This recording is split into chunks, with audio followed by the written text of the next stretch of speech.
Joe's heart has always been with his classic radial engine warbirds, like this DC-3 he's flown his entire career.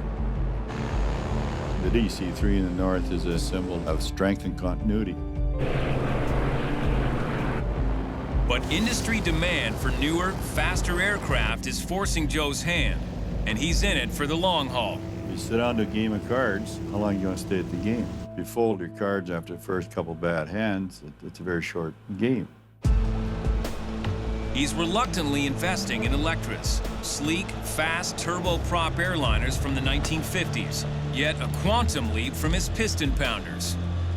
Times change only because we're running out of fuel. If we have to go any distance at all, jet fuel is the only fuel that's going to be available to us. The jet-fueled Electra enables Joe to compete for lucrative contracts hauling cargo and fighting forest fires. But at $1 million each to buy and $5,000 an hour to fly, Joe needs deep pockets to play in this game. Many, many businesses come and go because the player does not want to stay in the game. Joe's new senior manager, Dwayne Hicks, is intent on bringing in new business with the Electras, but getting them up and running is expensive. The Electra will be good for Buffalo in the future because it's part of the fire contract, so there is work for it. But to get to that point, you know, you have to get it tanked, you got to get STCs. You know, it's a long road to follow, and probably looking at $1 million budget. Joe is caught in a cash flow crunch. He needs to fund the Electra upgrades, and selling his last Canso will help. The price tag, $300,000. He wants 2 mechanics to prep the Canso for sale right away. I asked Curtis this morning for 2. He said, why don't you take 1 and one of those guys can help you. If I got to go through a piston match over it, I don't want to do it. We were told to wait. I didn't tell him wait. I never did tell him. I asked 3 times. You know? Like, so if you want to back up on their side, I'm not backing up. I'm just saying, let's make a plan. We're going to pre-oil it, get it running, get it ready to go. Mechanic James Dojak and apprentice Curtis Dyson drew the short straws to go to Hay River. You never go down for the job that you're supposed to be there for. It always ends up being 3 or 4 more other jobs. It's to be expected. They say 2 days, well, you can count on 2 weeks. This airplane's been sitting here in Hay since 2004. These have become a collector's dream. It's amazing this thing used to bomb U-boats. Back in 1935, the first PBYs took to the water and the air, a milestone in the history of aviation. PBY, the Navy calls her, B for patrol, B for bomber, and Y the symbol of consolidated aircraft for maker. Canadian-built PBYs were known as Cansos. Elsewhere, they were Catalinas. The amphibious flying boats proved invaluable during World War II. With phenomenal range and the entire ocean as its runway, the PBY excelled at tracking down enemy ships, including the notorious German battleship Bismarck. What we've got to do is get these engines running. Minimal work. I like it. There's no time to lose. The potential buyer is expected to arrive any day. But when James takes a closer look at the engines, Holy you found get off this thing?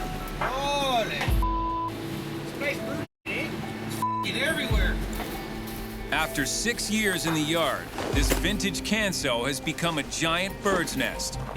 With the prospective buyers already on their way, Joe needs this overhaul done quickly. The future of his Electra program depends on this sale.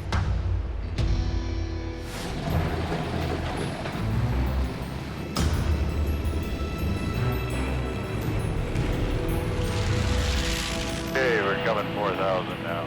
Buffalo Joe is moving in on a big sale. He's flying Bob Dick, a prospective buyer, and engineer Russ Popel to Hay River to check out a Canso water bomber. Bob Dick had always phoned me and always kept in touch with me about buying that airplane. It came to the point where he could offer a much better home than I had for it and put it back to use. There she is. Climb in her. Have a look around. Joe expected to show Bob and Russ a plane fit to fly, but mechanic James Dojak has already hit problems. We got to change the cowl flap actuator on the left and The throttle cable seems to be a little binding on the right, so we'll check that out tomorrow. Joe can't afford to have anything upset this sail. It's a good airplane, it's probably the best around. It's a perfect airplane, doesn't matter.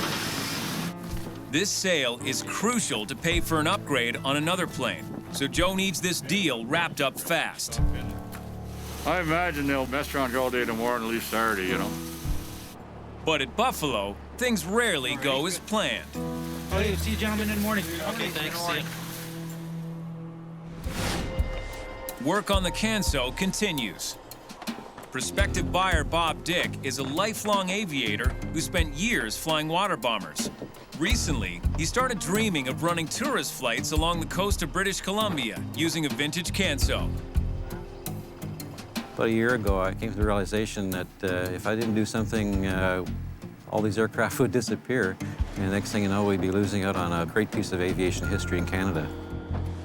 Bob is putting a lot on the line to buy a Canso.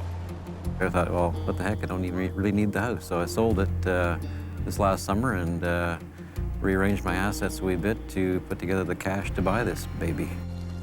But the Canso is showing the effects of sitting idle for 6 years. The gas tanks are filled with water. Nothing but water. And the engine oil needs to be flushed. What the f***'s going on here? I'm gonna need another bucket. Give her.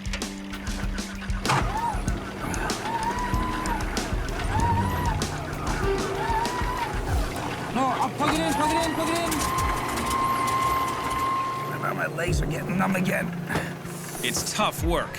By the end of the day, James can barely walk. And as new problems with the Canso pop up, James could be in for even more pain. Another day in Hay River, but things aren't going well.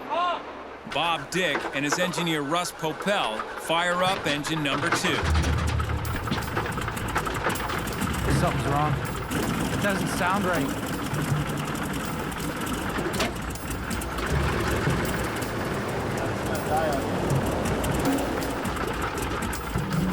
Ran like a bag of shit, really. You know, it coughed, it hiccuped, it blew smoke. It wasn't a happy engine. James's premonition about the job taking longer than expected is starting to come true. Well, I guess we'll just change some more. In an airplane like this, of this vintage, that's been sitting in the field for 6, 7 years, you want the job done right. So when in doubt, change it out. So he decides to replace all the spark plugs. We were changing plugs and one of our plugs seized in the cylinder, and when we were taking it out, it snapped. I laid it out for Bob there, and he opted to change the cylinder, so that's what we're doing today. There you go. And that's not all.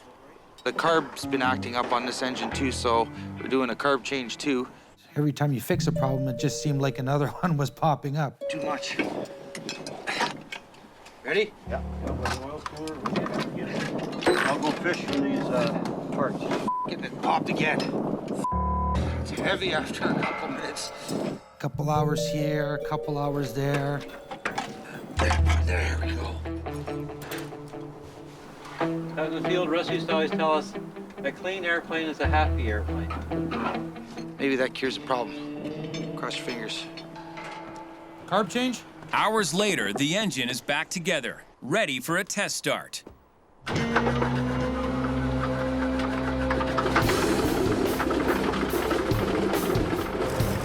was nice. You see that smoke ring? Brakes work. Okay. James wants to keep prospective buyer Bob Dick and his engineer Russ Popel happy, but they want to make sure they're not buying a mechanical nightmare. So they decide to do a more detailed check of all the systems and take it for a spin on the runway. Uniform Alpha Whiskey here. We're at Buffalo Base here. We'd like to do a partial takeoff and then a reject. Okay, got ya. Your compass system doesn't seem to be working right, eh? Nope. Number 2's not playing. Getting better, but it's still acting up, right? Engine number 2 still needs some tweaking, An easy task for James. Success. Yeah, let's just eyeball it and wrap it. Okay. And we're thinking, oh, finally we can go home. But the relief is short-lived. Man, I can't believe this. I just never seen nothing like it. Incredible. On our leak check after shutdown, there's a crack in the new jug we just replaced. From the spark plug hole down to the intake. We gotta change it again. We're gonna be here another day and a bit. But Bob doesn't know that yet. What do you want to do? Red deer. Oh, you're way behind the times. That cylinder's cracked. No. No f***ing way. Yeah. It's Murphy.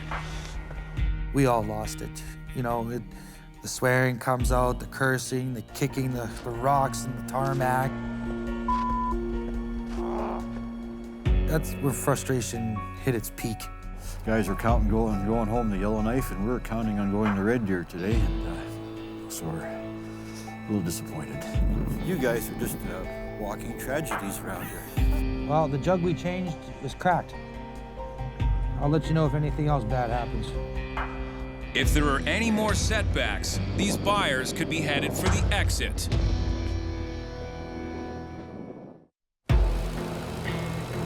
Dawn in Hay River. With luck, the last dawn this Canso will ever spend here. Buffalo's tenacious mechanic, James Dojak, has replaced a second cylinder, and this morning's run-up brings smiles. Sounds good to me. Whatever it was, we cured it. Just change enough parts, sooner or later it'll go away. With a top-up of oil, she's finally ready for a test flight.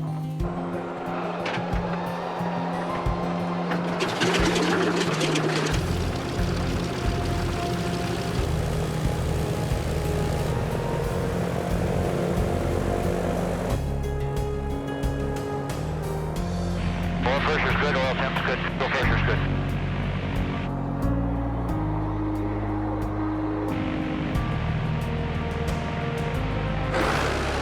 With the Canso airborne again, one chapter of Buffalo Airways history is drawing to a close. Well, you guys happy? Let's fuel and get out of Dodge. Great. The buyer is happy, and the deal is clinched. The test flight went really well. Everything, numbers were bang on. Everything worked. So we're just gonna fuel up and head for Prince George. Take care, guys. We'll see you there. Hey River, it's Foxtrot Uniform Alpha Whiskey advisory. Well, Foxtrot Uniform Alpha Whiskey, wind is 200 at 10. For James, there's a special satisfaction in working so hard to get an old Canso running so smoothly. We're talking about an airplane that used to bomb submarines for sakes, okay? When it flies over, that's the reward right there. It's flying, and it's flying the way it should fly. And for Buffalo, the reward is locking up a deal to help buy another Electra.